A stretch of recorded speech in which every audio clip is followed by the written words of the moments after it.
YCP పార్టీలో మాజీ మంత్రిగా పనిచేసిన అంబటి రాంబాబు బాధ్యత గల ముఖ్యమంత్రి చంద్రబాబు నాయుడుపై నానా దుర్భాషలాడడం మదమెక్కి మాట్లాడటం సమంజసం కాదని రాష్ట్ర జంగమ సంక్షేమం మరియు అభివృద్ధి కార్పొరేషన్ చైర్మన్ వాసునూరి చంద్రశేఖర్ మండిపడ్డారు. అన్నమయ్య జిల్లా పీలేరు పట్టణంలో ఆయన మీడియా సమావేశం నిర్వహించారు. ఈ సందర్భంగా ఆయన మాట్లాడుతూ గత 5 ఏళ్లలో వైసీపీ నాయకులు చేసిన దౌర్జన్యాలు, అక్రమాలు, అరాచకాలతో అలసిపోయిన ప్రజలు తగిన గుణపాఠం చెప్పి 11 సీట్లు ఇచ్చి పక్కన కూర్చోబెడితే ఇంకా మీకు బుద్ధి రాలేదా అంటూ దుయ్యబట్టారు. శ్రీవారి భక్తుల మనోభావాలను భంగం కల్పిస్తూ కల్తీ నెయ్యి కేటుగాళ్లపై వస్తున్న నిందలను తప్పించడానికి రాజకీయ ప్రయోజనాల కోసం ప్రజలను పక్కదోవ పట్టించే ప్రయత్నం చేస్తున్నారన్నారు. వైసీపీ వాళ్ళు డైవర్షన్ పాలిటిక్స్ తో టీడీపీ శ్రేణుల సహనాన్ని చేతగాని తరంగా భావిస్తే పరిణామాలు తీవ్రంగా ఉంటాయని హెచ్చరించారు. ఆంధ్ర రాష్ట్రాన్ని అన్ని విధాలా అభివృద్ధి పదంలో నడిపిస్తున్న ముఖ్యమంత్రి నారా చంద్రబాబు నాయుడును వ్యక్తిగతంగా విమర్శించిన అంబటి రాంబాబు తక్షణమే ముఖ్యమంత్రి చంద్రబాబుకు క్షమాపణ చెప్పాలని, లేకుంటే చట్టపరంగా చర్యలు తీసుకోవాలని డిమాండ్ చేశారు.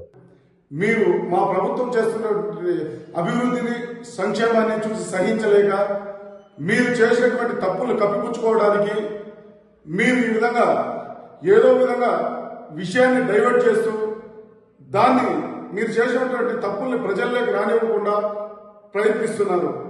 దీనిని మేము తీవ్రంగా ఖండిస్తున్నాం. మీరు అనుకుంటున్నారేమో మా ముఖ్యమంత్రి వర్యులు సహనంగా ఉంటారని. మా ముఖ్యమంత్రి వర్యులు సహనంగా ఉన్నాయా?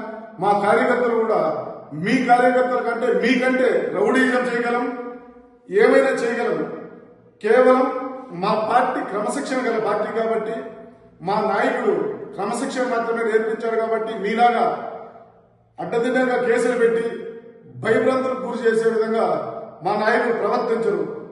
మేము ఏదైనా సరే చేయాలనుకుంటే మీరు వీధుల్లో తిరగడం కూడా మానేయాల్సి వస్తుంది. దాన్ని గుర్తుపెట్టుకోండి. మీరు రౌడీలు అనుకుంటున్నారేమో, మా పార్టీ కార్యకర్తలు చేయాలనుకుంటే మీకంటే రౌడీ